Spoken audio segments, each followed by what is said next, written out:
जो हमें Kashmir files movie में दिखाया गया था, क्या एग्जैक्टली वैसे ही हुआ था? जितना हम पढ़ते हैं देखते हैं उसमें सच्चाई कितनी है एग्जैक्टली? वो सच्चाई उसमें कम दिखाई गई है, इससे कई गुना ज़्यादा वहाँ अत्याचार किए गए थे।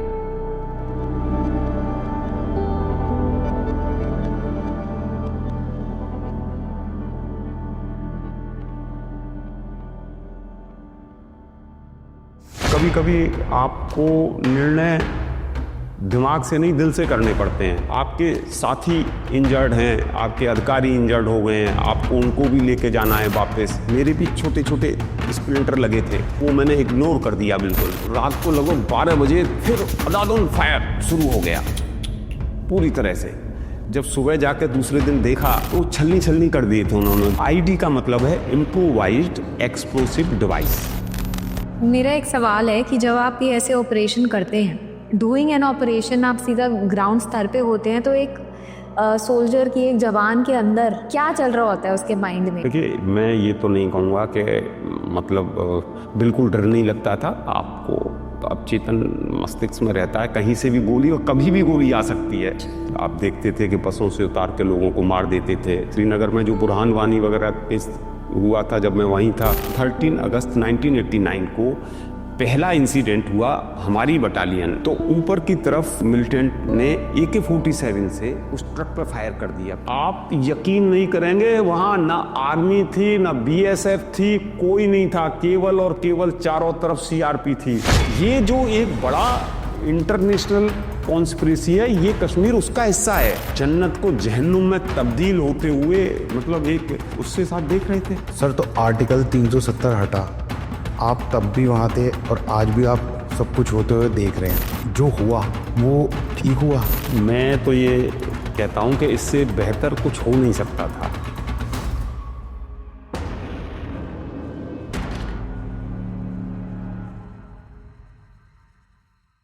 हेलो फ्रेंड्स, आज के पॉडकास्ट में जो हमारे साथ हैं उनके साथ बात करके बहुत मज़ा आने वाला है, क्योंकि ये लोग जब जागते हैं तब हमारे जैसे करोड़ों लोग चैन की नींद सो पाते हैं। ये हमारे देश को सुरक्षित रखने के लिए क्या क्या करते हैं वो मैं और आप इमेजिन भी नहीं कर सकते। इनका नाम है श्री कमलकांत शर्मा, जो कि रिटायर्ड है एज IG CRPF, और इन्होंने CRPF की स्पेशल फोर्स कोबरा को भी कमांड किया है। इनको अपनी एग्जेम्पलरी करेज के लिए गैलेंट्री मेडल से भी नवाजा गया है। और साथ ही साथ ये पोस्टेड थे जम्मू एंड कश्मीर में, जब हज़ारों कश्मीरी पंडित्स को रातों रात अपना घर बार छोड़ के वहाँ से पलायन करना पड़ा था। वो पूरा माहौल और वो पूरा काल इन्होंने अपनी आंखों से देखा है।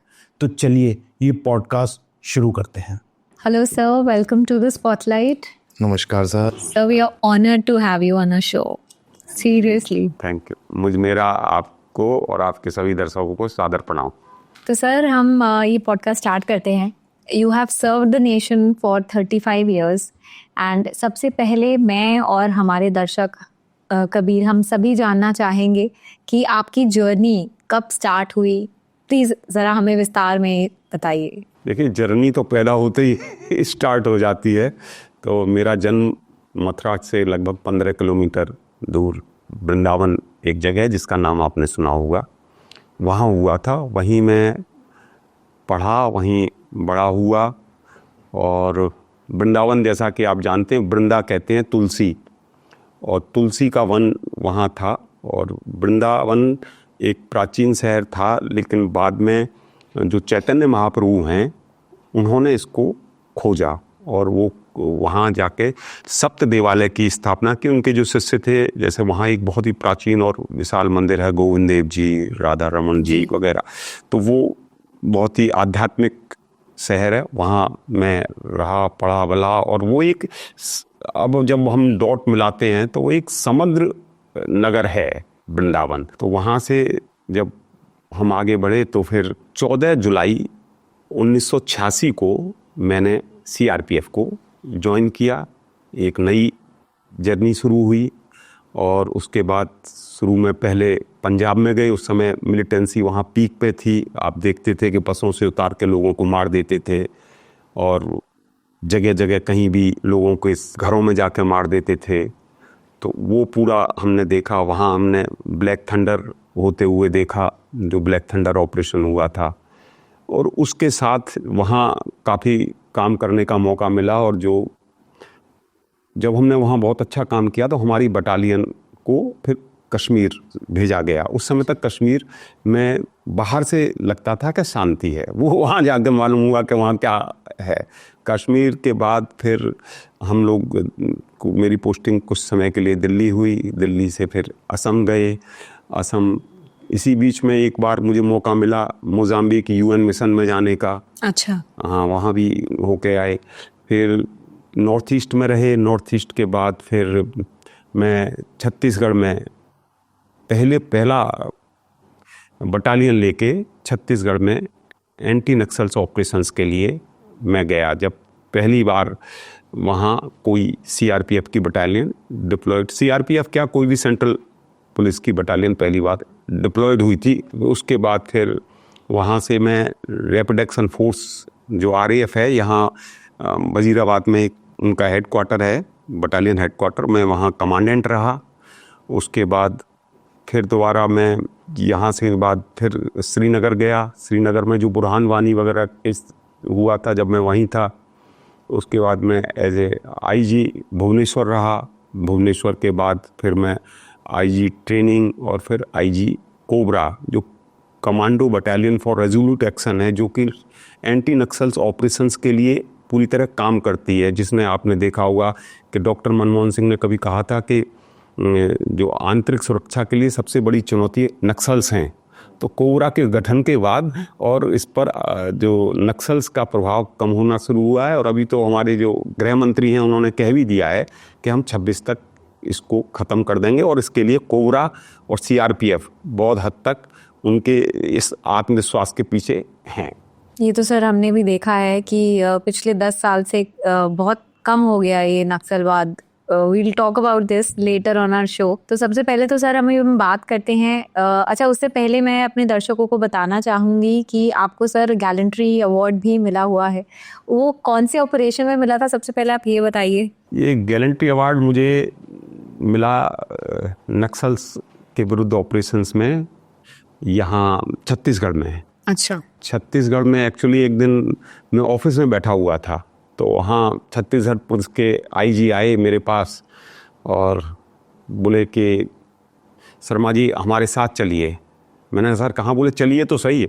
तो जब हम गाड़ी में बैठ गए, मैं उस समय सी बीच में था, तो बोला भाई ऐसे ऐसे हमारे जवान ऑपरेशन में गए थे और वहाँ उनके ऊपर फायर हुआ और इस तरह 3 जवानों हमारे शहीद हो गए हैं और उनके हथियार वहीं नदी में डूब गए हैं, तो वो सब रिकवर करना है। तो वहाँ से, जहाँ मैं कोंडागांव में था उस समय, वहाँ से लगभग 150 किलोमीटर दूर एक पखानजूर जगह है, वहाँ मेरा बटालियन थी। तो वहाँ गए, वहाँ जाके जब सभी स्थिति देखी, हालांकि मैंने उनसे कहा कि टेक्टिकली अभी ये ठीक नहीं रहेगा, क्योंकि आपका नदियों में पानी बहुत ज़्यादा था, बारिश के दिन थे, बहाव बहुत तेज़ होता है। बहाव भी बहुत तेज़ था और पानी भी बहुत था।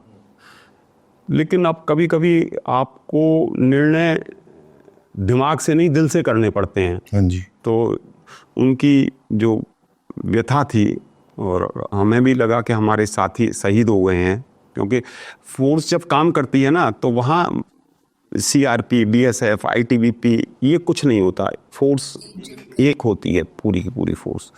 तो हम वहाँ गए, तो अब लगभग 200 लोग मेरे अंडर में थे, उसमें छत्तीसगढ़ पुलिस भी थी और सीआरपीएफ थी।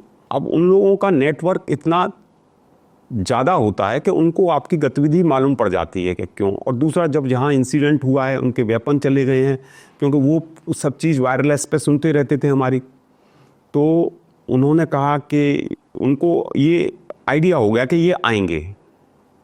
तो जब हम रास्ते में जा रहे थे, एक नदी क्रॉस करने वाले थे, तब उन्होंने वहाँ काफ़ी सारी आईडी लगा रखी थी और सामने एम्बुश लगाया हुआ था। तो जैसे ही हमारी पहली पार्टी में उसमें था पहुँची, तो उन्होंने आईडी ब्लास्ट कर दिए और हमारे ऊपर ग्रेनेड से और फायरिंग, अंधाधुंध फायर किया। तो उसमें मेरा एक असिस्टेंट कमांडर, जो कंपनी कमांडर था, वो बुरी तरह इंजर्ड हो गया। और एसपी डिस्ट्रिक्ट के वहाँ के हमारे साथ थे, वो भी इंजर्ड हो गए और इसके साथ मेरे कुछ जवान और छत्तीसगढ़ पुलिस के जवान घायल हो गए। और जो भयंकर हमारे ऊपर फायरिंग हो रही थी, तो कुछ लोग जो नए रहे होंगे छत्तीसगढ़ पुलिस के, वो थोड़ा विड्रॉ होना शुरू हुए। तो मुझे क्योंकि इस बात का अनुभव था कि जो करेज है और कवार्डिस है, दोनों कंटेजियस होते हैं। अगर आपने उसको समय पे चेक नहीं किया तो फिर बहुत गड़बड़ हो सकती है। तो मैं खड़ा खुद हुआ, इतनी गोली की बौछार हो रही थी चारों तरफ। मैं खड़ा हुआ, मैंने कहा भाई मैं खड़ा हूँ, यहाँ से है, यहाँ सब रुक गए। मैंने कहा इधर फायर करो, इधर की ये यहाँ 2 इंच मोटर से फायर करवाया। वो फायर करवा के, अब समस्या ये थी कि ये शुरुआती दिन थे तो कम्युनिकेशन इतना नहीं था। तो अब वहाँ से आपके साथी इंजर्ड हैं, आपके अधिकारी इंजर्ड हो गए हैं, आपको उनको भी लेके जाना है वापस, इनको भी जवाब देना है। रास्ते में जिस रास्ते से हम निकलने वाले थे, दोनों तरफ पहाड़ी रास्ता था, वहाँ से फिर दोबारा फायर हो सकता था। तो इतनी सारी चीज़ें आपके दिमाग में चल रही हैं कि कैसे यहाँ से इनकी जान बचानी है, इनको जवाब देना है जिन्होंने हमारा नुकसान किया है, इनको भी खाली नहीं छोड़ना, और साथ ही साथ यहाँ से सुरक्षित वापस भी चलना है। तो तीनों चीज़ें की हमने। एक लड़के को उस पर चढ़ाया पेड़ पर, ठीक है, और वहाँ से कम्युनिकेशन रायपुर किया, उनको बताया कि हेलीकॉप्टर कहाँ भेजें, हेलीकॉप्टर के लिए पूरा प्रबंध किया। फिर लगातार फायर करते रहे उन्होंने। जब वो आतंकवादी वहाँ से भागने लगे, तब तक हमने एक पार्टी, हमारे जो इंजर्ड थे, इनके साथ आगे निकाल दी थी ताकि उनको सही इलाज मिल सके। तो फिर करीब 20 किलोमीटर वापस तेज़ी से आए, जब तक उनको फर्स्ट एड भी दी, फर्स्ट एड दे के आए। फिर हेलीकॉप्टर आया, हालांकि उसमें मेरे भी छोटे छोटे स्प्लिंटर लगे थे, लेकिन क्योंकि वो सहनीय थे, सारी चीज़ें थी, तो वो मैंने इग्नोर कर दिया बिल्कुल। मैंने कहा किसी को बताया भी नहीं मैं, क्योंकि अगर कमांडर ही वो जो कहते हैं ना कि अगर कमांडर ही अपना हो पीठ दिखाएगा तब क्या हो जाता, वो मैंने चुपचाप अपना लगा के यहाँ रूमाल और फिर करता रहा।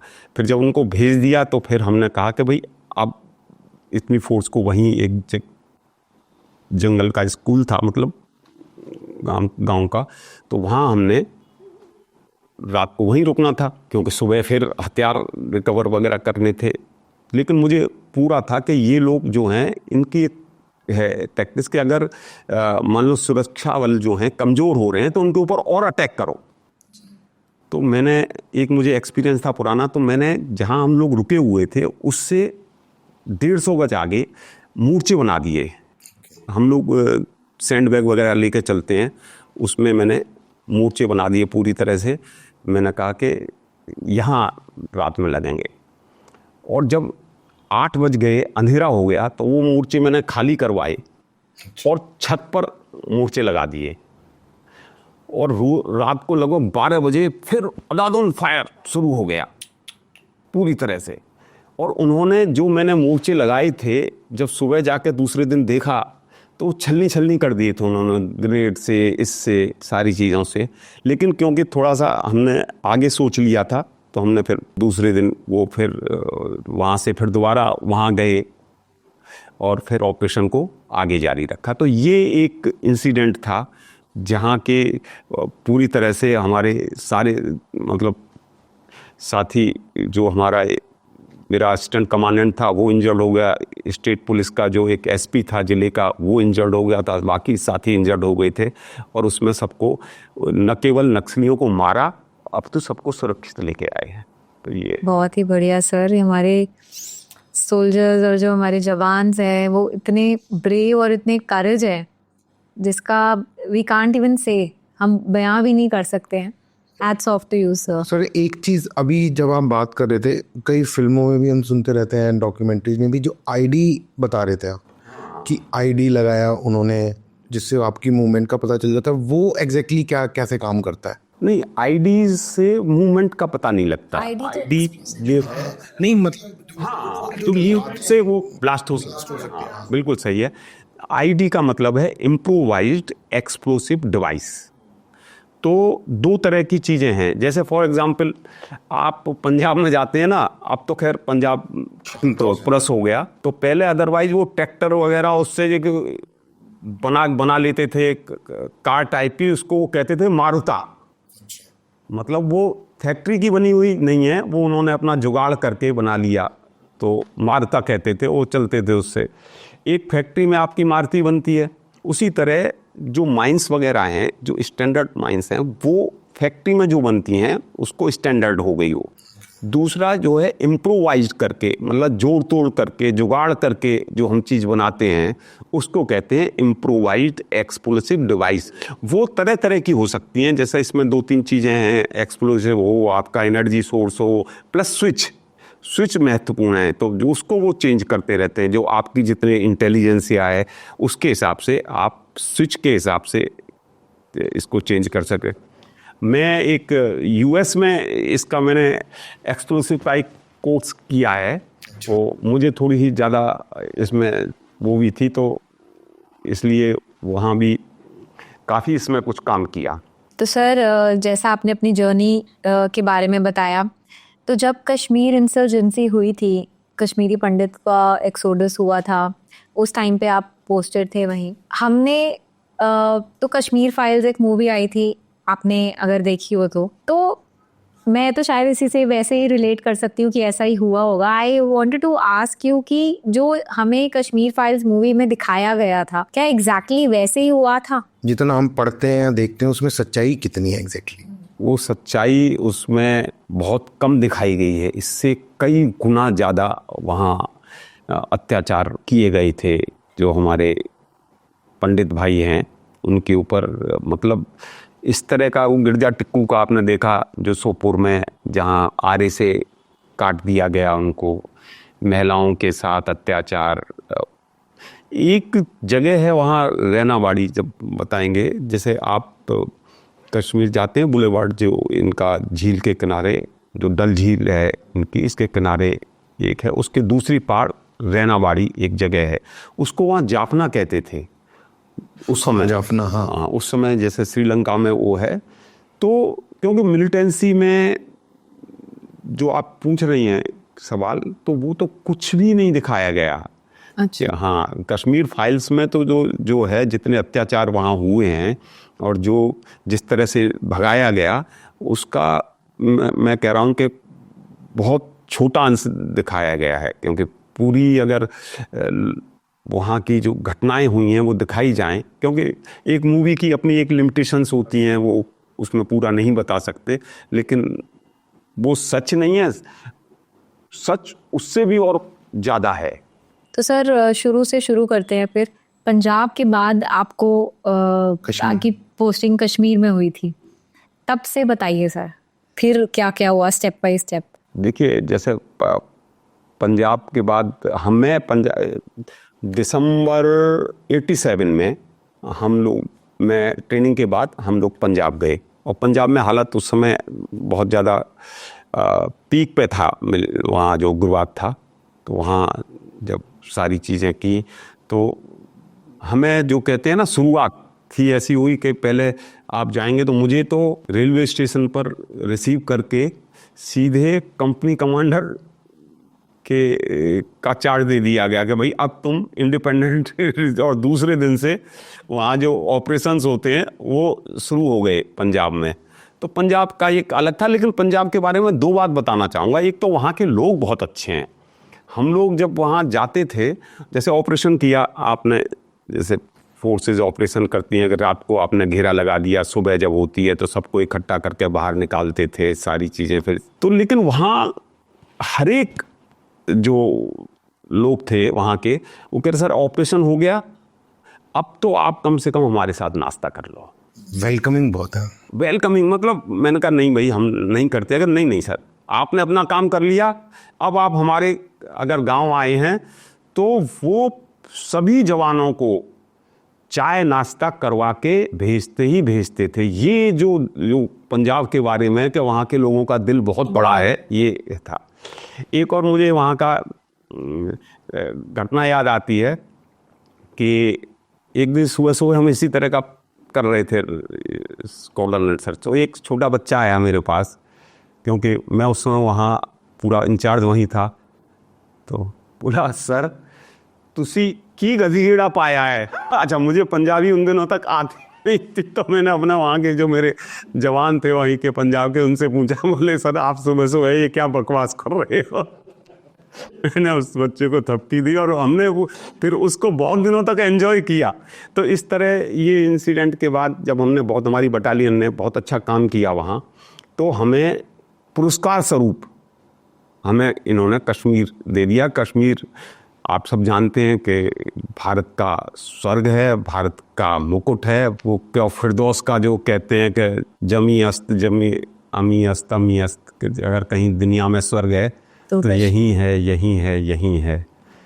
तो हम जब, मैं आपको एक और बताता हूँ, जब हम कश्मीर के लिए बाई रोड आए थे तो जवाहर टनल, अभी तो एक टनल और बन गई है वहाँ, अगर आप जाएंगे तो जवाहर टनल से जब उसमें से गुजर रहे थे तो एकदम ठंडा एहसास, कहीं कहीं से बूंद टपक रही है, लाइट भी उन दिनों ऐसा लगता था कि ये बल्ब जो है बस ये कह रहा है कि मैं हूँ, इससे ज़्यादा उसका कोई अस्तित्व नहीं था कि मैं हूँ, दैट्स ऑल। जैसे ही हम लेकिन निकले उस टनल से कश्मीर की तरफ, तो मुझे लगा कि शब्दों की उत्पत्ति कैसे होती है। नैनाभिराम, जहाँ आपके नैन विराम हो जाएं, अविराम हो जाएं, ओ हो, जैसे आप स्वर्ग में पहुँच गए हो। वहाँ एक तो ये भी हो सकता है कि एक अंधेरे से आप जब सुरंग का अंधेरा चढ़ता वो प्रभाव रहा हो, लेकिन मेरा तो रूबरू जो पहली बार मैं कश्मीर से हुआ तो वो अमिट छाप हो गई, वो स्मृति में अंकित हो गई कि भाई कश्मीर। तो वहाँ पहुँचे तो उस समय तक वहाँ थोड़ी शांति थी। तो जैसे फैमिलाइजेशन करते हैं कि भाई कश्मीर है, आप पहली बार कश्मीर जाएं तो कदल, जैसे वहाँ हब्बा कदल, ये कदल, सारे कदल हैं। कदल का मतलब होता है ब्रिज, ब्रिज। फिर वहाँ का इतिहास जो है महाभारत में से है, उससे पूर्व भी है, और वहाँ पहले शैव मत प्रधान था, फिर उसके बाद वहाँ बौद्ध भी आए, और ये सब अभी फिर इस्लाम धर्म आ गया वहाँ। बहुत हिस्टोरिक वो है, उसका अलग है। कश्मीर का नाम ही कच्छप ऋषि के ऊपर पड़ा, जो हमारे ऋषि थे कच्छप ऋषि, कश्यप ऋषि, उनके ऊपर कश्मीर नाम पड़ा। तो चलिए हम तो अपने असली उस पे आते हैं कि जब हम वहाँ पहुँचे तो एक हॉट स्प्रिंग जगह सुनी होगी आपने नाम। तो 21 अक्टूबर अभी गया है, तो उस दिन पुलिस स्मृति दिवस, NPA यहाँ बना हुआ है, नेशनल पुलिस जो स्मृति के लिए यहाँ बनाया है दिल्ली में ही। तो वो CRPF के लिए 1959 में जब हमारी गश्त हो रही थी चाइना के, तो चाइना ने अटैक करके हमारे 11 जवानों को शहीद कर दिया था। तो उसको हम लोग भी बहुत वीरता से लड़े, तो उसको स्मृति को स्थायी सम्मान देने के लिए उस दिन को पुलिस स्मृति दिवस मनाया जाता है। और पूरे भारत की पुलिस के जो प्रतिनिधि हैं वो एक जगह इकट्ठा होते हैं और वो फिर हॉट स्प्रिंग जाते हैं। अच्छा, ये कश्मीर में, लद्दाख। तो वहाँ मुझे मौका मिला कि भाई वहाँ जाना है। तो उससे पहले क्या हुआ कि मुझे उस समय तक ये जो अमरनाथ जी की यात्रा है, बोले आप पहले अमरनाथ जी चले जाओ, ताकि थोड़े हाई एल्टीट्यूड पर जाओगे तो आप एक्लेमेटाइज हो जाएंगे। बिल्कुल सही शब्द इस्तेमाल किया, वही शब्द था। तो वहाँ जाके हम रह रहे थे। अच्छा, वहाँ 2 जगह से आप जाते हैं, एक बालटाल की तरफ से जाते हैं, एक जाते हैं पहलगाम की तरफ से। बालटाल की तरफ से एक अन्नपूर्णा क्षेत्र बन जाता है। जैसे कबीर जी जैसे जो लोग हैं, वो जिनका दिल बड़ा है, वो जाते हैं वहाँ अपना भोजनालय खोल देते हैं, और वो सबको, जैसे हम लोग जाएंगे तो कहेंगे साहब कि आइए और भोजन करिए, मतलब और जो भी अच्छे खाने की आप सोच सकते हैं स्वादिष्ट, वो वहाँ अन्नपूर्णा क्षेत्र में मिलता है।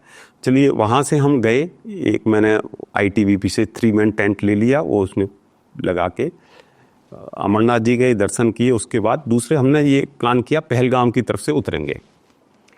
अब पहलगाम की तरफ से जब हमने, लिंदर नदी वहाँ से बहती है, आपने सुना होगा, तो लिंदर नदी के किनारे हमने टेंट लगा दिया। उन दिनों ट्रांजिस्टर लेकर चलते थे, ट्रांजिस्टर। फिर ये हुआ कि चलो अभी शाम है तो घूम के आते हैं। मैं ये घटना इसलिए सुना रहा हूँ कि किस तरह ये चीज़ें जो हैं अब डॉट कनेक्ट करता हूँ तो किस तरह ये सारी चीज़ें होती हैं। तो वो वहाँ जब मैं वहाँ पहुँचा तो एक नागा बाबा जो है वो अपना धूनी जो है वो जला के लिंदर नदी के किनारे बैठा हुआ था। अच्छा। कुछ ये जो वहाँ के स्थानीय युवक थे वो जैसे हर जगह हुड़दंग करते हैं, वो भी हुड़दंग करने लगे, तो उन्होंने उस पर पानी वहाँ से लिद्दर नदी से उसकी धूनी पर डाल दिया। अच्छा। मैं आपको बताता हूँ कि ऐसा मतलब दृश्य मेरी ज़िंदगी में एक दो ही और रहे होंगे जो कि ये दृश्य था। धुआं उठने लगा, शांत रहा बाबा, वो कुछ नहीं बोला, और फिर ऐसा लगा कि जैसे लावा फट गया हो।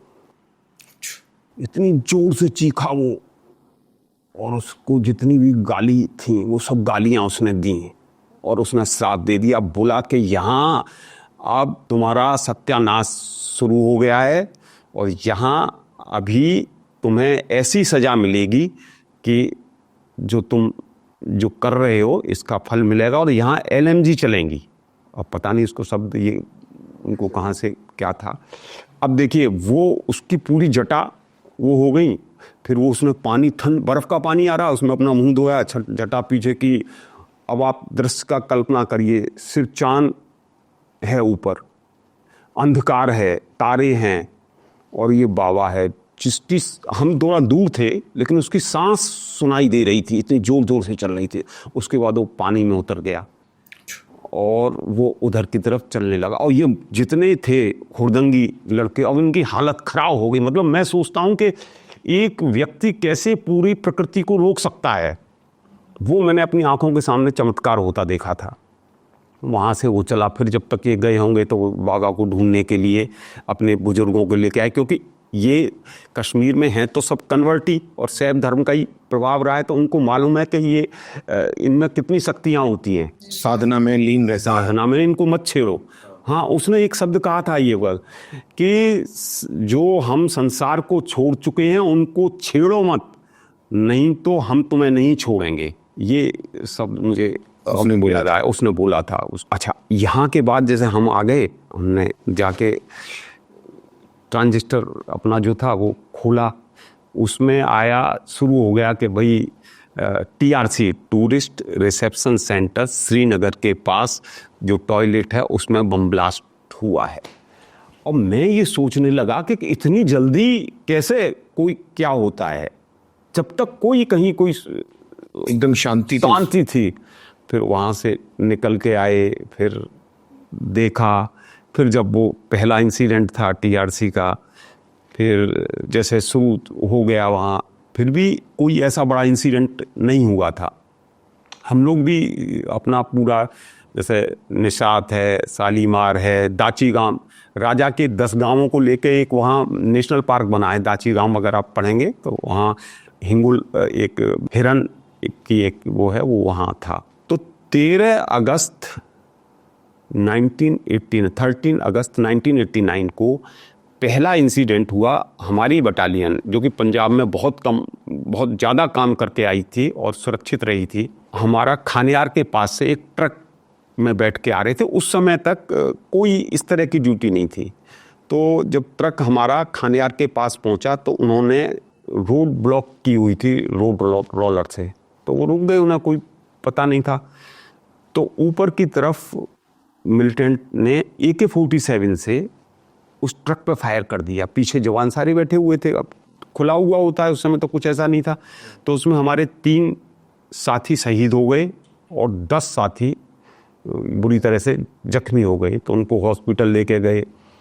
तो उसके बाद जवानों में क्रोध भी था क्योंकि ये सारी चीज़ें थीं, लेकिन उस समय तक केंद्र सरकार का भी इतना ढुलमुलापन था कि हमारे ही एक अधिकारी को कि साहब आपने थोड़ा सा स्ट्रिक्ट एक्शन लिया है यहाँ लोगों के खिलाफ, तो उसको सस्पेंड कर दिया। ठीक है, तो हमारे CRPF के एक अधिकारी को, ये पहला इंसिडेंट जो था वो कश्मीर में 13 अगस्त 1989 जहाँ हमारे ऊपर अटैक हुआ। आपको यकीन नहीं होगा कि हम लोग बोल्ट एक्शन लेके CRPF, और वो भी 100 में से 33 आदमियों के पास बोल्ट एक्शन, 33 आदमी खाली हाथ और 33 आदमी डंडे के साथ। ये जब सरकार को मालूम था कि एक तरफ मालूम था या शायद नहीं मालूम था कि एक तरफ इतनी बड़ी मिलिटेंसी होने वाली है, शुरू होने वाली है, तो फोर्सेस को उसके लिए गिरफ्त कर कहीं कोई जानकारी नहीं थी। मतलब ऊपर से आपको बस इतना ही गियर दे के भेजा गया, जबकि उनके पास इंफॉर्मेशन होने को बहुत अच्छी हो सकती थी और मे भी हो भी, पर आप लोग प्रिपेयर नहीं थे उस चीज़ के लिए बिल्कुल भी। प्रिपेयर तो देखिए, जैसा कि मैं बता रहा हूँ कि लॉ एंड ऑर्डर जो है वो स्टेट का सब्जेक्ट, ठीक है, उसमें ये उनकी जिम्मेदारी भी, हम उनको असिस्ट करने आए हैं। मैं उस समय असिस्टेंट कमांडेंट, यहाँ जो ACP होते हैं आपके दिल्ली पुलिस में, उस रैंक पर हमारे CRPF में कंपनी कमांडर एक पोस्ट होती है, रैंक मेरी असिस्टेंट कमांडेंट थी, डेजिग्नेशन मेरा था वहाँ कंपनी कमांडर भी था, और क्योंकि अधिकारियों की कमी होती है तो आपको 2-3 चार्ज और भी दे देते। मैं थोड़ा सा इसमें, मेरे को थोड़ा सा ये पर्सनल कंफ्यूजन हो गया कि ये जो काम था, ये काम आर्मी से इस टाइम तक इसका कोई कनेक्शन नहीं था। आप यकीन नहीं करेंगे, वहाँ ना आर्मी थी ना BSF थी, कोई नहीं था, केवल और केवल चारों तरफ CRP थी। अच्छा। और CRPF की भी 2 या 3 बटालियन थी उस समय। गवर्नमेंट को तब तक कोई अंदाजा नहीं था कि ऐसा कुछ होने वाला है। शॉकिंग लग रहा है मेरे को तो। मैं तो कह रहा हूँ जब इतिहास लिखा जाएगा तो इनसे, अब अधिकतर तो चलो ऊपर चले जाएंगे लोग, लेकिन इन लोगों से हिसाब पूछा जाएगा जो हमारे राजनेता रहे हैं कि भाई आपने, मैं आपको बताऊं, बटमालू वहाँ का बस अड्डा वहीं है, जो पुलिस हेडक्वार्टर से मुश्किल से 2-3 किलोमीटर होगा। वहाँ आवाज़ लगती थी सोपुर, कोपुर, ओपुर। आप यहाँ से सोपुर जगह का नाम आपने सुना होगा, जो कि वहाँ सबसे ज़्यादा फल होते हैं और सबसे ज़्यादा प्रॉस्परस जगह है वहाँ की, कश्मीर की। एप्पल्स बहुत अच्छे। सोपुर, कोपुर मतलब कुपवाड़ा, और ओपुर मतलब उस्पा। तो वहाँ बस स्टैंड पर आवाज़ लगती थी। अब आप सोच लीजिए कि किस तरह का माहौल था, क्या था।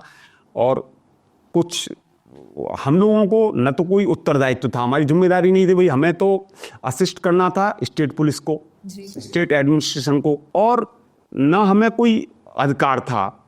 हम एक तरह से केवल होते हुए देख रहे थे। ये जो मैंने एक अभी कहा था कि एक जन्नत को जहन्नुम में तब्दील होते हुए, मतलब एक व्यवस्था का ये, या एक उससे साथ देख रहे थे।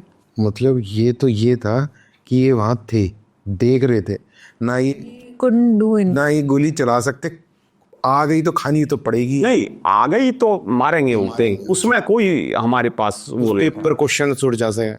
उसमें क्वेश्चन किसके तैयार थे? व्यक्तिगत रूप से मैं बिल्कुल तैयार था। न मैंने अपने जवानों को कभी कहा है गोली का जवाब गोली ही होगा, उसमें मुझे कोई दो राय नहीं है, ठीक है।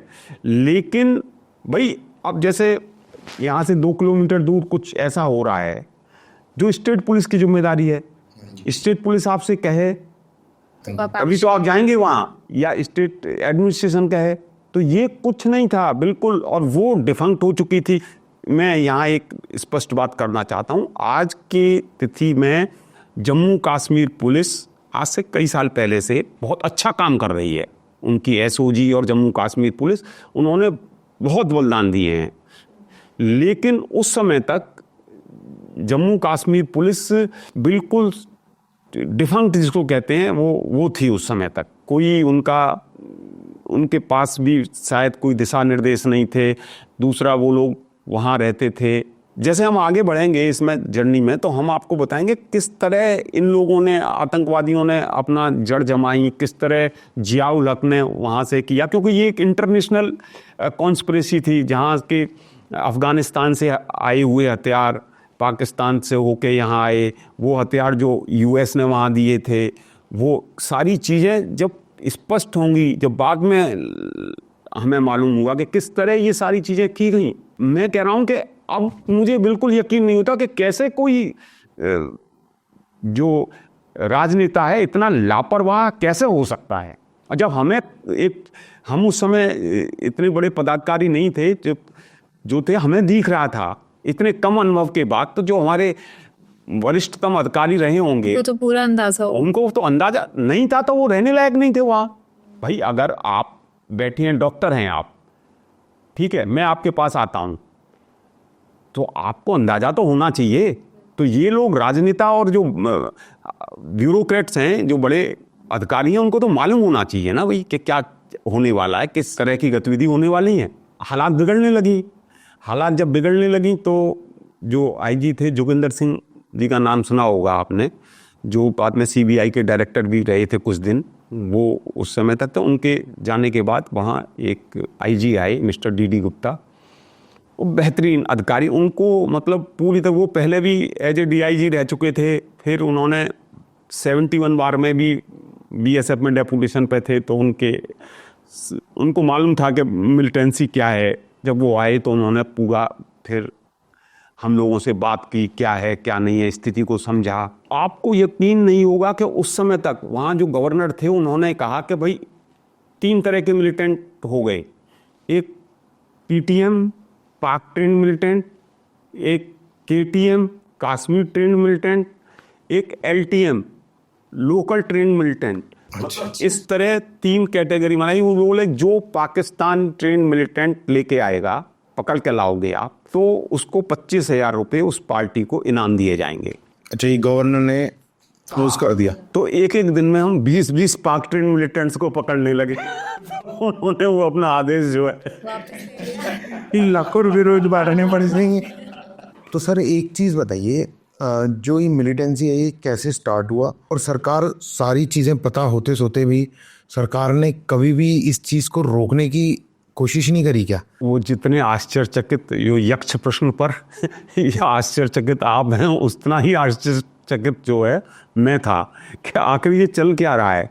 एक्चुअली उस समय तक तो हमको भी नहीं मालूम था, क्योंकि कुल हमें एक लिस्ट दी गई इनकी, जिसमें एक हाजी एक ग्रुप था, उसमें जैसे हमीद शेख, अशफाक मजीद, जावेद नलका कहते हैं, और जावेद और यासीन मलिक, जो भी यहाँ जेल में, जिसका नाम आप लोग सुनते होंगे। तो इनका हाजी ग्रुप था वहाँ। मोटे तौर पर वहाँ 3 ग्रुप आप समझिए। एक JKLF जो अर्बन एरिया में था पूरी तरह से, जिसको कि थोड़ा सा पढ़े लिखे लोगों का सपोर्ट था।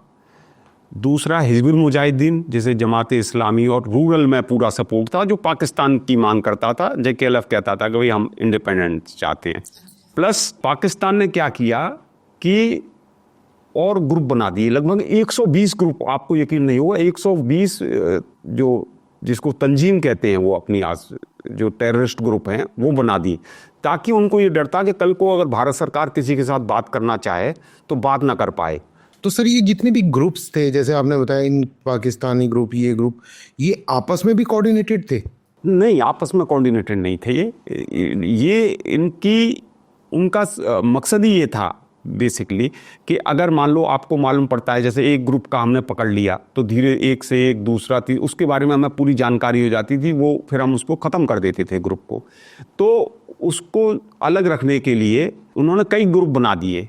उसका 2 मकसद थे उनके बीच, कि एक तो वो ग्रुप अगर हो तो पूरा एक बड़ा ग्रुप होगा तो ख़त्म पूरा हो जाएगा, तो ये ग्रुप ना ख़त्म हो। दूसरा, अगर कोई बड़ा ग्रुप होगा जैसे JKLF वगैरह, सरकार के साथ अगर बात करना चाहे तो वो बात ना कर पाए। और की मूवमेंट क्या था कि ये कहानी, अगर आप एक की मूवमेंट सोचते हो आज रिवाइंड करके अपनी उस पार्ट को, की मूवमेंट क्या था कि ये जो एक्सोडस हुआ कश्मीरी पंडितों का, वो एक ऐसा की मूवमेंट बताइए जिसकी वजह से आपको लगता है कि अगर ये ना हुआ होता तो शायद ना होता ये? नहीं, ये तो देखिए उनकी प्लानिंग का पार्ट था, वो कोई एक इंसिडेंट नहीं। ये तो आपने जैसे कोई काम करने वाले हैं, मान लो आपने पहले निर्णय ले लिया, या जो एक हमारे यहाँ बहुत अच्छा एक एग्जाम्पल कहते हैं कि भाई भेड़ से वो कहता है कि भेड़िया कि तूने मेरा पानी झूठा कर दिया, तो वो कहती है कि भाई मैंने कहाँ झूठा कर दिया, मैं तो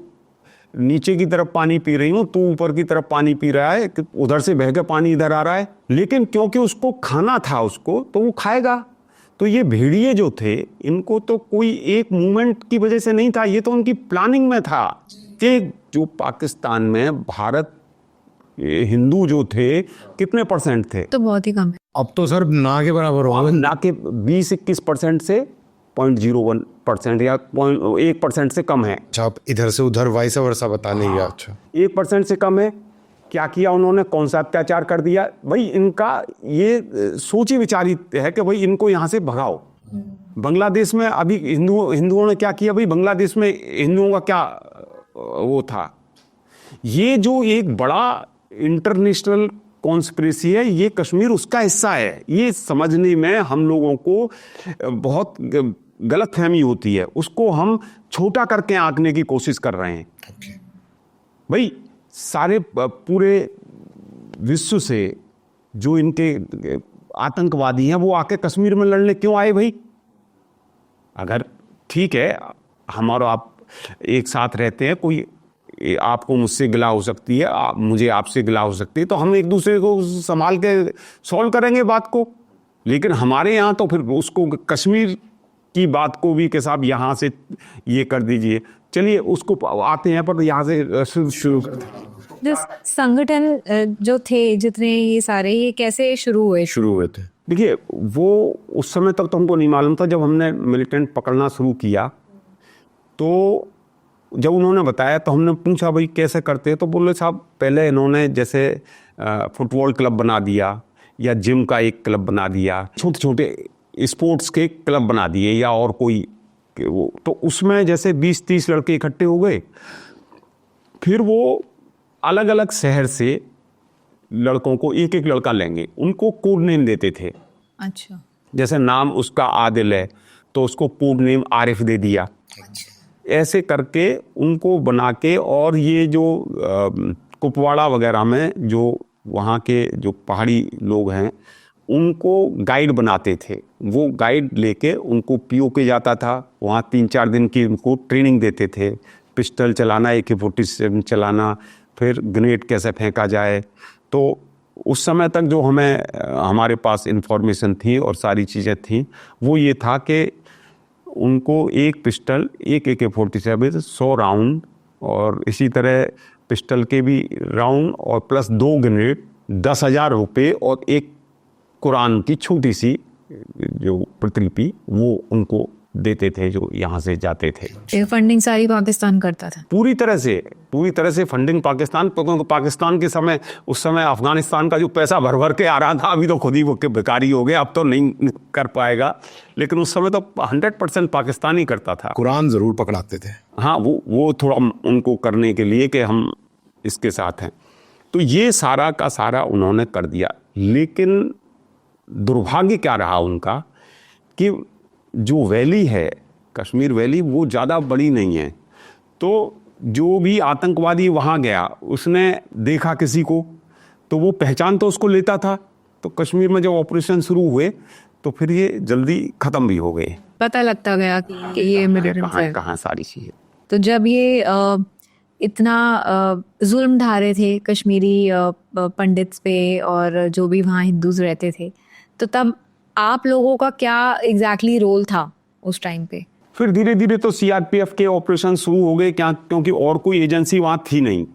तो फिर सारी चीज़ें हम ही को करनी पड़ती थी कि भाई ज़्यादा से ज़्यादा हम, स्टेट पुलिस का एक रैप हमारे साथ रहता था, बाकी सारे ऑपरेशंस हम खुद ही करते थे। जैसे जो कर्णनगर एक जगह है श्रीनगर में, जहाँ के कश्मीरी पंडितों की बड़ी कॉलोनी थी।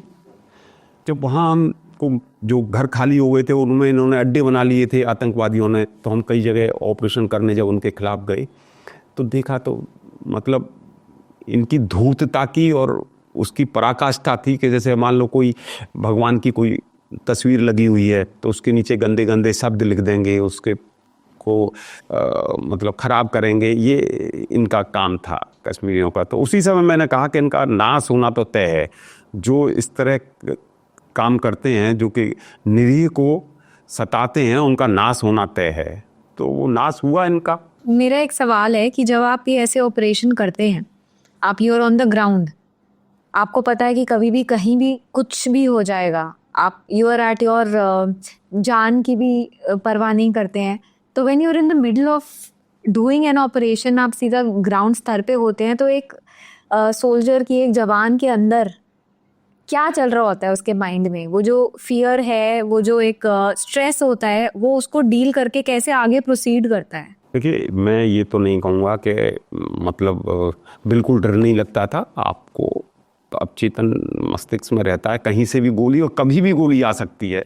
और विशेष तौर से जो डाउनटाउन का इलाका है, शुरू में जैसे हम लोग जाते थे, मैं आपको 2-3 इंसिडेंट इस तरह के बताऊंगा कि जहाँ के कल्पना से परे की चीज़ें हैं। तो हम लोग रोज़ मिलिटेंट्स के जो गढ़ थे, डाउनटाउन का इलाका, वहाँ रोज़ जिप्सी लेके जाते थे। तो हमने ये देखा कि और शायद ही कोई ऐसा दिन जाता था जब हमारे ऊपर फायर ना हो, या कोई ग्रेनेड अटैक ना हो, या पत्थर ना फेंके जाएं। तो मैंने अपने एक आईजी साहब थे, डीडी गुप्ता साहब, जिनका मैंने अभी परिचय दिया था, मैंने उनसे कहा, मैंने कहा सर हमारी गाड़ी देख के तो भाग जाते हैं, वहीं जम्मू कश्मीर पुलिस की गाड़ियाँ तो खड़ी रहती हैं। तो बोले क्या किया जाए? मैंने कहा सर हमें ऐसा करो, ये गाड़ी एक्सचेंज करा दो। तो उसी समय उन्होंने डीजी साहब से बात की, 9 साढ़े 9 बजे, बोले हो गया। तो सुबह बोले कि आप अपनी 30 गाड़ी उनको दे दो और 30 जम्मू कश्मीर पुलिस की गाड़ी लेके आ जाओ। तो हम सुबह 5-6 बजे गए, उनसे गाड़ियाँ ली, उन्होंने हमें गाड़ियाँ दे दी, पर हमारी गाड़ी उन्होंने नहीं ली। बोली साहब खड़ा करके चले जाओ, हम नहीं बैठेंगे इसमें। और आपको यकीन नहीं होगा कि उस दिन एक दिन में 20 पाक ट्रेन मिलिटेंट पकड़े गए, क्योंकि वो लोग पूरी तरह से जम्मू कश्मीर की पुलिस में जो गाड़ियाँ थी उसमें हम लोग थे वो लोग भागे नहीं। हालांकि जम्मू कश्मीर की पुलिस अब बेहतरीन काम कर रही है, इसमें कोई नहीं है, लेकिन शुरुआती दौर था जबकि क्योंकि उनके परिवार वहीं रहते हैं, उनकी सारी चीज़ें थीं और वो सारी बात थी। लेकिन एक इस तरह के उससे हम उनको पकड़ कर लेके आए। तो बस भगवान का नाम लेके हुए हम लोग भी चलते थे। तो सर एक और चीज़ मैं पूछना चाहूँगी कि जो कश्मीरी पंडित्स थे उन पे तो जो हुआ विव सीन, पर जो कश्मीरी मुस्लिम्स थे वो भी उनको भी काफ़ी मुसीबतों का सामना करना पड़ा, उन पे भी अटैक्स हुए। नहीं, उसमें धर्म की वजह से अटैक नहीं हुआ उनके ऊपर कि वो मुस्लिम है इसलिए अटैक। इनके ऊपर तो अटैक इसलिए हुए क्योंकि ये हिंदू हैं जी। उनके ऊपर इसलिए अटैक नहीं हुआ क्योंकि वो मुस्लिम हैं। ये जो एक गलत धारणा फैलाई जाती है कि साहब उनको भी, अरे भाई उनके ऊपर अटैक कोई आपसी रंजिश भी हो सकती है। जैसे मैं एक बताऊं कि वहाँ एक हमारे पास एक लेटर आया, बोले साहब कि मेरी बेटी को ये आदमी बहुत परेशान करता है लड़का, और उसने वो एक आतंकवादी बन गया था। तो ये भी वहाँ बहुत चल रहा था। एक होटल मालिक जो है मेरे पास आया और मुझसे उसने ये कहा कि साहब ये जो है एक जो बैरे का काम करता था उसके यहाँ, बोला वो मिलिटेंट ये आतंकवादी बन गया, और उसने उससे आके कहा कि भाई अपने पूरे ग्रुप को लेके आया कि अपनी लड़की की शादी मेरे साथ कर दे। तो उसके तीसरे दिन ही उसने कहा हाँ मैं सोचूंगा, और तीसरे दिन वो छोड़ के वहाँ से चला गया। तो इस तरह की तो बातें थी, लेकिन उसका रिलीजन नहीं था। एक इंसिडेंट आपको बताता हूँ मैं इसका, कि एक दिन एक मिलिटेंट पकड़ा, क्योंकि जब अभी तक तो हमने बात की शुरू कि किस तरह ये सारी चीज़ें शुरू हुई। तो एक दिन का एक इंसिडेंट, मतलब कितने उनके मनोबल बढ़े हुए थे ये मैं बताना चाह रहा हूँ। कि एक दिन हमने एक मिलिटेंट को वहाँ पकड़ा, तो उसका हेडक्वार्टर जैसे हैं तो उनका एक पूरा हायरकी होती है, उसका डिप्टी होता है, फिर लोग। तो उनसे हमारे आईजी साहब ने बात की कि भाई तुम अपना सारा सरेंडर कर दो। तो उसके डिप्टी चीफ से बात हुई, फ़ोन पर हुई, तो उसने कहा कि अगर विश्वास दिलाने के लिए आपका कोई अधिकारी हमारे साथ मिलने आ जाए तो हम भी आ जाएंगे। अच्छा। तो मैं चलने लगा, तो वहाँ से आईजी बोले हमसे, आईजी साहब ने कहा कि भाई के आप चले जाओ। तो हमारे साथ एक अधिकारी और लेके हम गए। लेकिन वहाँ जो डीआईजी थे उन्होंने कहा ऐसे इतना खतरनाक इलाका है, आप अकेले नहीं जाएंगे, 3 गाड़ियाँ आपके साथ और जाएंगी। तो लेकिन उसने कहा था आप अकेले आएंगे, तो हमने 3 गाड़ियों को लगभग 1 किलोमीटर पहले छोड़ दिया। वहाँ से वहाँ पहुँचे तो बिल्कुल अंधेरा इलाका था। तो थोड़ी देर में सीटी बजी। अच्छा हाँ, ये जो कमांडर थे ये भी हमारे साथ गए थे, क्योंकि रास्ता तो उनको पता नहीं था, ये लेके गए। तो उधर से सीटी बजी, इधर से इन्होंने सीटी बजाई। फिर एक आदमी आया, बोला कौन अधिकारी मिलने जाएगा, अफसर मिलने जाएगा। मैंने कहा मैं जाऊंगा। अब उस समय ये था पिस्टल यहाँ लगा रखी है, ग्रेनेड नीचे पड़े रहते हैं, जैसे कहीं पहुँचे तो यहाँ से अभी तुरंत कोई बात हो तो फेंक देंगे बाहर, मतलब इस तरह का माहौल था। पल पल जो अभी आपने एक प्रश्न किया था ना कि आपको डर नहीं लगता था, मतलब हर समय ऐसी हालत में रहते थे, डर लगना बंद हो गया था मतलब उसके। तो वहाँ से जब हम वहाँ गए तो एक छोटा सा लड़का एक तख्त पे बैठा हुआ था और मैंने कहा सलाम अलैकुम, जैसे कह दिया था, अफसर हम तुम्हारी जाबाजी को मान गए, जैसे तख्ते ताउस पे बैठ के कोई वो और छोटा। तो मैंने कहा वही ये तो के शर्मा गए तुम काम से। मैंने कहा जनाब आपकी जर्रा नवाजी है। और अफसर तुमने वादा खिलाफी की है। मैंने कहा कि क्या बात हो रही? बिल्कुल बिल्कुल उसी स्टाइल में। तो मैंने क्या बात हो गई सर? तो बोला आपकी 2 गाड़ियाँ यहाँ से इतनी दूर खड़ी हुई हैं। अरे मैंने कहा सर हम छोटे मुलाजिम, आपकी तरह कमांडर थोड़ी हैं, तो हम इस जो हमारे सीनियर अफसर कहते हैं उसको हुक्म बजा लाते हैं हम। सही जो थोड़ी बहुत टूटी फूटी उर्दू सीखी थी उसको इस्तेमाल करके। तो बोला हाँ हमारे कमांडर कहाँ हैं? हजूर गाड़ी में आए बाहर, जैसा चल भी उसी स्टाइल में रहा था बिल्कुल। फेरन पहन रखी थी, ये पूरा ढका हुआ, उसमें आए बाहर। तो हाँ वो मुझायो मतलब जो आपस में वारे छू होती है जो कश्मीरी में, वो हुई। मुझसे कहता है कि अफसर क्या तुम्हें मालूम है तुम्हारे चारों तरफ 18 AK-47 लगी हुई हैं? उसका तो ये कहना था, पता नहीं कहाँ का वो हुआ, मुझे जितनी गाली आ सकती थी वो मैंने उसको दे दी। और पूरा अंधकार, वो जो आवाज़ हमारी भी चीखी, वो चीख के मैंने कहा ज़्यादा गोली से। मैंने कहा यहाँ केवल 2 गाड़ी नहीं है, मैंने कहा 3 कंपनी भी लगी हुई हैं चारों तरफ।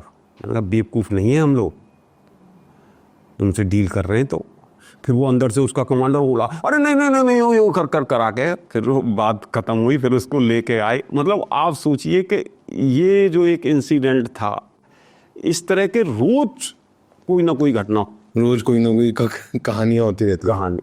सर अभी बात में जैसे आपने बताया, आप लोगों को इन्फॉर्मेशन कहाँ से मिलती थी इन चीज़ों की? आपके इन्फॉर्मर घूमते रहते होंगे यार टाइप? और सब उससे बड़ी बात, वो जो इन्फॉर्मर्स होते हैं कई तो लोकल लोग भी होते हैं, तो आप उनको सेफ कैसे रखते हो, कैसे उनको प्रोटेक्ट करते हो? राज को राज रहने दो। नहीं चलो आप ये नहीं बता सकते कि वो कहाँ से होते हैं क्या, पर देखा जाए तो जितने भी इन्फॉर्मर्स हैं आती तो इनके अंदर से ही खबर होगी ना। बिल्कुल, और कहाँ से आएगी? और तो कहीं यहाँ से आने का मतलब नहीं है। एक इंसिडेंट और मैं बताना चाहूँगा कि एक प्रेस रिपोर्टर, जैसे आपने इन्फॉर्मेशन की बात की, इसी से एक प्रेस रिपोर्टर थे वहाँ के, उन्होंने वो डीजी साहब के पास बैठे हुए थे। तो वो वहाँ हमारे आईजी भी थे, बीएसएफ के भी थे, आर्मी भी थी। तो वो बोले कि भाई सुबह एक पत्थर मस्जिद जगह है वहाँ डाउनटाउन में, तो वहाँ सुबह एक मिलिटेंट्स की मीटिंग होने वाली है, उग्रवादियों की, आतंकवादियों की। तो अगर आप चाहें तो वहाँ पकड़ सकते हैं उनको। ये जो इन्फॉर्मेशन उन प्रेस रिपोर्टर साहब ने दी। अच्छा। तो वही प्लानिंग बनी। वो आर्मी का काम करने का तरीका अलग है। आर्मी का काम करने का तरीका ये है कि वो बड़े स्तर पर, बड़े प्रोफेशनल तौर पर काम करती है। जैसे उन्होंने कहा भाई हम 3-4 बटालियन आएंगे, पूरे उसको घेरेंगे, फिर स्क्वीज करते करते वहाँ तक आएंगे और फिर हम उनको पकड़ेंगे, अभी बचने का चांस ही ना बचे, उसने ना बचे। हाँ। फिर बीएसएफ ने भी कहा कि साहब हमको भी इतनी कम से कम फोर्स तो चाहिए। तो हमारे जो आईजी साहब थे बोले माई 15 boys will do it sir. एक तरफ 3000 लोग और एक तरफ 15 लोग। अब आप यकीन कर सकते हैं कैसे काम करेंगे। और वहाँ से आए और उन्होंने वहाँ पे वो फिरन भी पहन लेते थे हमारे जो आईजी थे, टोपी, बोले टोपी उतार के कहा भाई मेरी इज्जत अब आप लोगों के हाथ में है। क्या है कि बोले ऐसे ऐसे है। और उसको पत्रकार को भी ले आए थे। तो पत्रकार महोदय भी ठीक ठाक हालात में थे। तो फिर हमने प्लानिंग की कैसे करें। मैंने कहा तो जगह तो देखनी पड़ेगी, जब तक आप जगह नहीं देखोगे। तो हम लोग शाम तक उन दिनों वहाँ से निकल आते थे, डाउनटाउन में जाते थे शाम तक। तो उस समय हमने एक टैक्सी बनाई हुई थी कहीं आने जाने के लिए, ताकि अनावश्यक रूप से हमारी गाड़ी पे पत्थर फेंकेंगे, गोली फेंकेंगे। तो वहाँ हम गए तो एक जो सिविलियन चल रहा था उसने कहा, ए डिपर मार के चल। मतलब उनका ये कोड था कि अगर कोई आओ तो डिपर मार के चलो। मैंने अपनी ज़िंदगी में पहली बार हथियार लेके उस इलाके में लोगों को घूमते हुए देखा। हम लोग सी बीच में थे और केवल रैकी करने गए थे। फिर हमने वो जाके वहाँ रैकी की, जिस घर में हमको जाना था वो देखा, नक्शा वक्शा बनाया, ये किया। अब आपका डर जो है ना, सर्दियों में पूरा शरीर पसीने से हो जाता था, क्योंकि कहीं अभी फायर हो जाए। आप अपने लिए जिम्मेदार हैं, आपका ड्राइवर है, आपके दूसरे अधिकारी हैं। वहाँ पूरा हमने वो किया, रैकी की, बनाया। फिर सुबह उठे, सुबह एक मिनी बस में सब लोगों को लिया, डायरेक्ट हिट किया जब तक लोगों की समझ में आए, जब तक भरा, पकड़ा और वापस। 15 लोगों ने बस, केवल 15 लोग। तो आप, अब हमको खुद को यकीन नहीं होता कि ये कैसे हो गया चमत्कार। अभी हमारे जितने भी उस समय के हमारे बैचमेट हैं, बेसिकली हम सब, जैसे आपकी एक टीम है उसी हमारी भी टीम थी। तो ये सारी चीज़ें अब अविश्वसनीय नहीं लगती हैं, हमें खुद में लगती हैं कि कैसे कर दिया हमने। कैसे कर दिया भाई। कैसे आदमी कोई अपनी जान लेकर चला जाएगा, ऐसे मरने के लिए तैयार रहेंगे। सर कश्मीर के बारे में तो आपके पास जो बातें हैं वो तो इतनी अमेजिंग हैं कि वो कभी शायद ख़त्म भी ना हो, क्योंकि आपने इतने साल वहाँ गुजारे। अब थोड़ा सा कश्मीर से बाहर निकलते हैं और एक नए उस पर आते हैं। जितनी भी ये हमारी टुकड़ियाँ हैं, इन टुकड़ियों में एक कोबरा का नाम हम बहुत बार सुनते हैं। तो मुझे ये बताइए कि ये फोर्सेस जो हैं, ये फोर्सेस कैसे काम करती हैं? उससे पहले उनकी ट्रेनिंग कैसे होती है, वो कितनी इंटेंस होती है? देखिए, आप कोबरा का नाम, कोबरा से क्या समझते हैं आप? कोबरा से तो हम सांप समझते हैं। की जो चपलता है वो कोबरा की, तो जो वो स्फूर्ति वो तो इसमें है। लेकिन commando battalion for resolute action, मतलब समग्र सॉल्यूशन के लिए एक बटालियन। अभी एक कमांडो इतना चमत्कार कर सकता है, तो कमांडो की बटालियंस हैं, वो भी 10 कोबरा बटालियन है, तो वो क्या चमत्कार नहीं कर सकती हैं। 2008 से लेके 2011 तक 10 बटालियन कोबरा कमांडोज की रेज की गई। एक बटालियन में लगभग 1000, एक बटालियन में लगभग 1000 लोग पूरा अलग से, मतलब 10,000 लोग हैं। 10,000 लोग हैं। और इनमें जो नक्सलवाद प्रभावित या LWE, लेफ्ट विंग एक्सट्रीमिज्म जो है, उससे प्रभावित हैं क्षेत्र हैं, जैसे बिहार हो गया, झारखंड हो गया, महाराष्ट्र हो गया, छत्तीसगढ़ हो गया, मध्य प्रदेश हो गया। इनमें सब में ये बटालियंस डिप्लॉय की जाती कर दी जाती है ताकि स्पेशल ऑपरेशंस कर सकें। तो ये है। तो दूसरी, अब ये तो आपको समझ में आया कोबरा क्या है। कोबरा में CRPF से ही सबसे क्या, पूरी तरह से CRPF से ही जवान आते हैं। अच्छा। में दूसरी कहीं फोर्स से नहीं आते, CRPF से आते हैं। आप देखिए, दूध अमृत है, ठीक है। तो एक तो दूध हो गया। अब दूध से आपने क्रीम निकाल ली, ऐसे दूध है, भारतीय सब दूध हैं, तो उससे क्रीम निकाल के CRP आ गई। और क्रीम से फिर आपने घी बना लिया।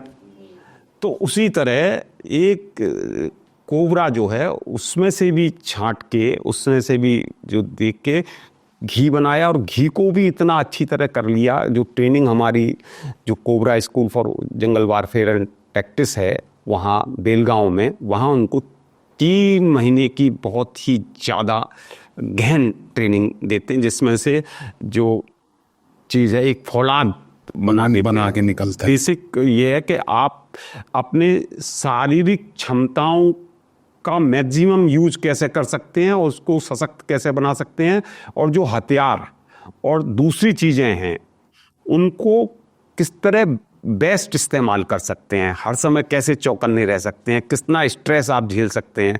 भाई आप लोग नाम सुनते हैं सील का, जो बिन लादेन के खिलाफ जिन्होंने ऑपरेशंस किया, यहाँ हमारे पास भी, जैसे हमारे पास मार्कोस है, हमारे पास पैरा हैं, ये मार्कोस और पैरा के स्तर की ही फोर्स है। सर मैंने कहीं पढ़ा था एक ब्लैक कैट कमांडो को ब्लैक कैट बनाने के लिए करोड़ों रुपए लगते हैं। हाँ, काफ़ी पैसा लगता है। तो ये बात सच है कि कोबरा फोर्स में एक कमांडो को ट्रेन करने के लिए करोड़ों रुपए स्पेंड होते हैं? अब एग्जैक्टली तो नहीं वर्कआउट किया, लेकिन आप देखिए 4 साल 5 साल तो वो पहले सीआरपी में काम किया अगर वहाँ तक पहुँचने के लिए। उसके बाद आप उसको तैयार रखते हैं 3 महीने में, जब ट्रेनिंग देते हैं, एक पूरा ट्रेनिंग का इंफ्रास्ट्रक्चर है। जैसे हमारा बेलगांव में है, 400 एकड़ में फैला हुआ, 500 एकड़ में फैला हुआ जगह है, फिर उसमें करोड़ों रुपए का इंफ्रास्ट्रक्चर है, फिर काफ़ी लोग ट्रेनिंग में इन्वॉल्व हैं, फिर काफ़ी चीज़ें होती हैं।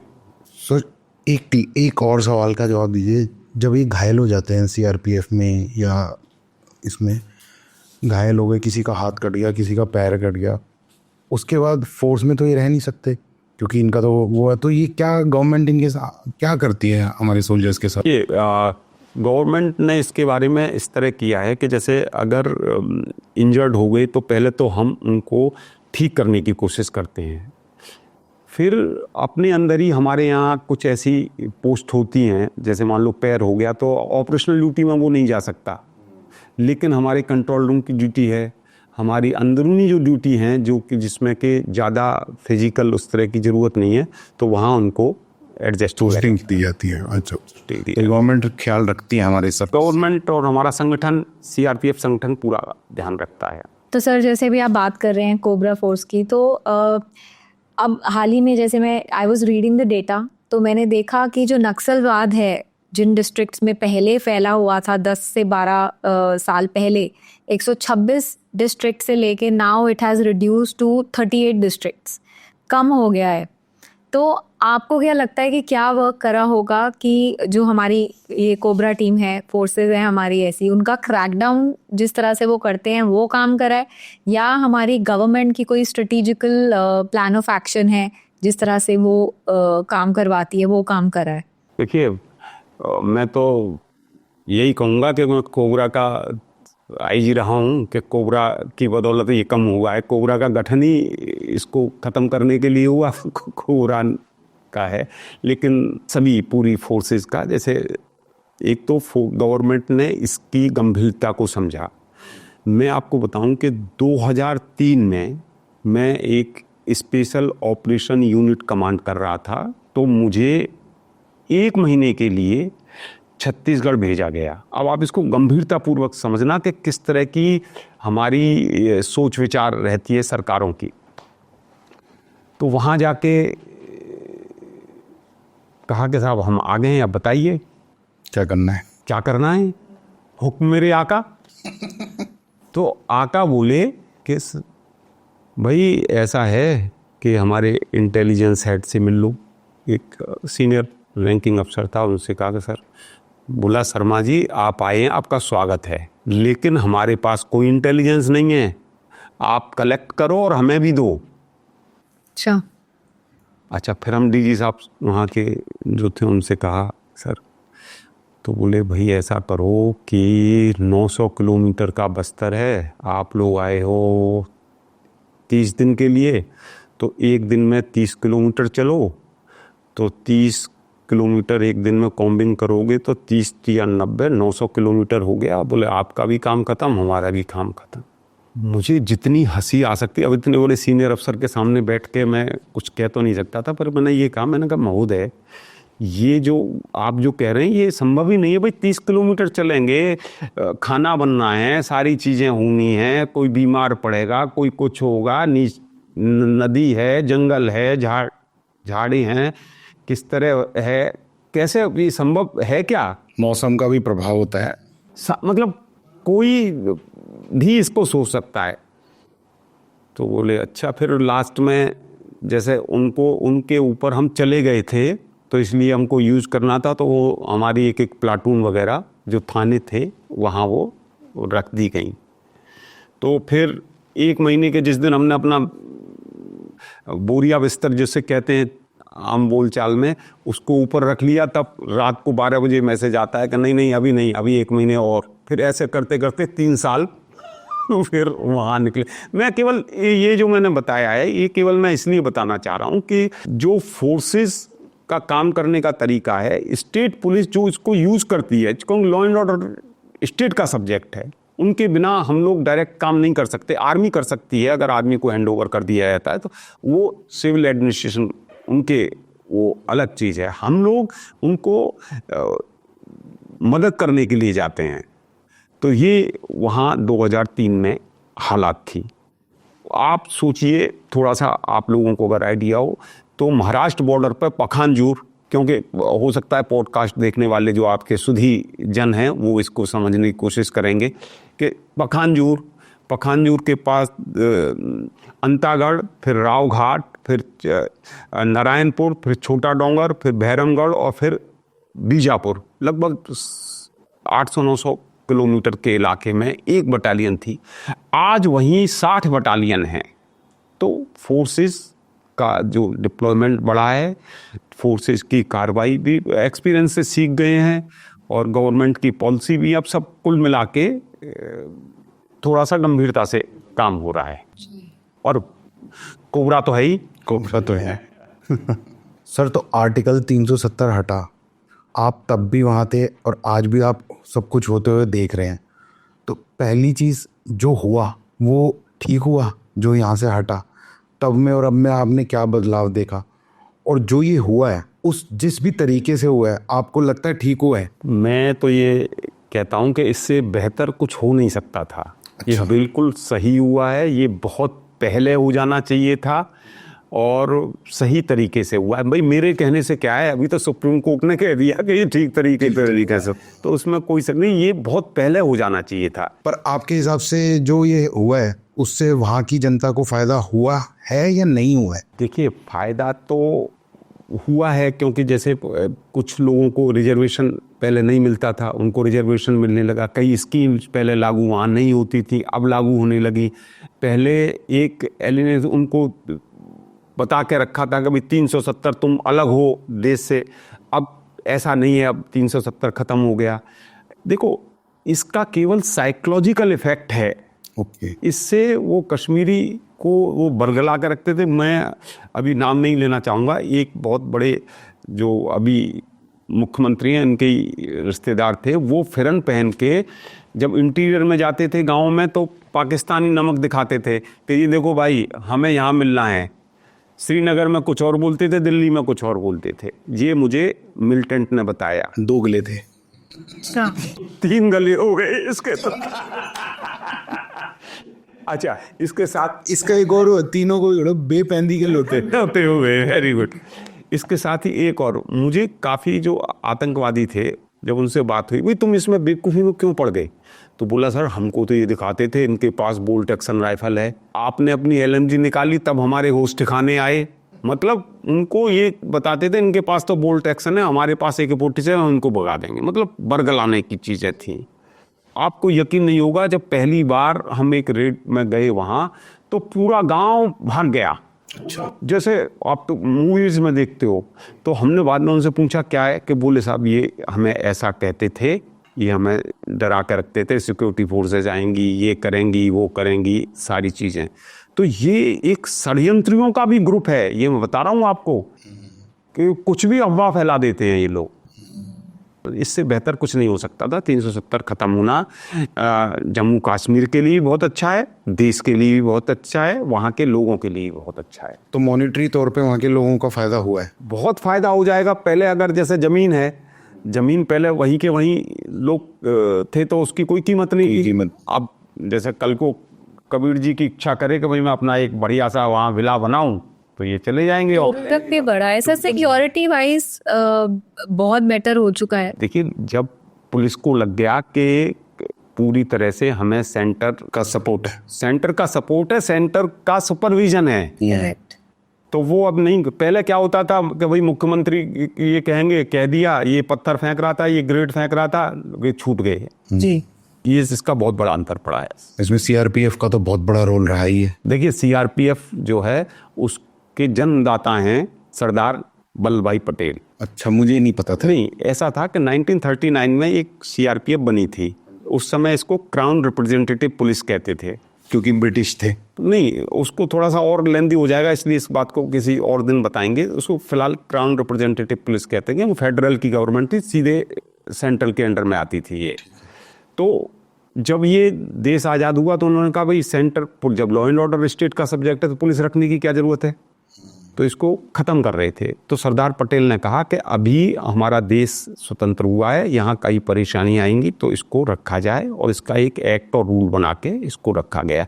तो इसको लौह पुरुष सरदार पटेल इनके जन्मदाता हैं। और जैसे कल्प वृक्ष होता है, आपने सुना होगा कि कल्प वृक्ष है, इसी तरह एक सीआरपीएफ कल्प बल है जो सब समस्याओं का एक ही हल, केंद्रीय रिजर्व पुलिस बल, केंद्रीय रिजर्व पुलिस बल जी, सीआरपीएफ। आपके साथ बात करते करते इतने किस्से हैं कि हम सुनते जाएंगे और पॉडकास्ट पे पॉडकास्ट आते रहेंगे। तो अभी फ़िलहाल के लिए पॉडकास्ट हम यहीं पर एंड करते हैं, 1 घंटे से ऊपर हो चुका है। So thank you so much sir for coming and giving your precious time to us. आपने हमें बहुत कुछ बताया सीआरपीएफ के बारे में, कोबरा के बारे में, क्या हुआ था उस टाइम पे कश्मीर में जब ये इंसर्जेंसी हुई थी। Thank you so much for giving so much of insights to us, and we both are very happy that you came on our show. आप लोगों का बहुत बहुत आभार कि आपने मुझे यहाँ बुलाया। अरे सर, आभार, हम ऐसे आभार है सर, आपने इतना देश को इतना अपनी मतलब बलिदान किया है कि उसके लिए तो कहना, हम आभारी हैं। आप ये बोलना चाहिए कि हमारी जो पैरामिलिट्री फोर्सेस हैं वो हैं तो हम सुरक्षित हैं। बिल्कुल, हाँ, ये तो आप कह सकते हैं कि अगर पैरामिलिट्री फोर्सेस और विशेष तौर से सीआरपीएफ जब तक है, देश एक है। बिल्कुल, मैंने कहीं पर पढ़ा था और कई फिल्मों में भी बोला गया है कि आप जैसे लोग, मतलब आप लोग जागते हैं तब हम चैन की नींद में सोते हैं। Thank you very much. Thank you. तो दोस्तों, मैं उम्मीद करती हूँ आपको आज का पॉडकास्ट अच्छा लगा होगा। इस एपिसोड को आप लाइक कीजिए, शेयर कीजिए as much as you can, क्योंकि मैं चाहती हूँ कि सभी को पता लगे कि कैसे हमारे सीआरपीएफ के जवान, हमारे सीआरपीएफ के सोल्जर्स हमारे देश की रक्षा करते हैं और कैसे हम सुरक्षित हैं। And please guys do subscribe to this channel. तो मिलते हैं अगले हफ्ते एक नए गेस्ट के साथ। Keep watching the spotlight.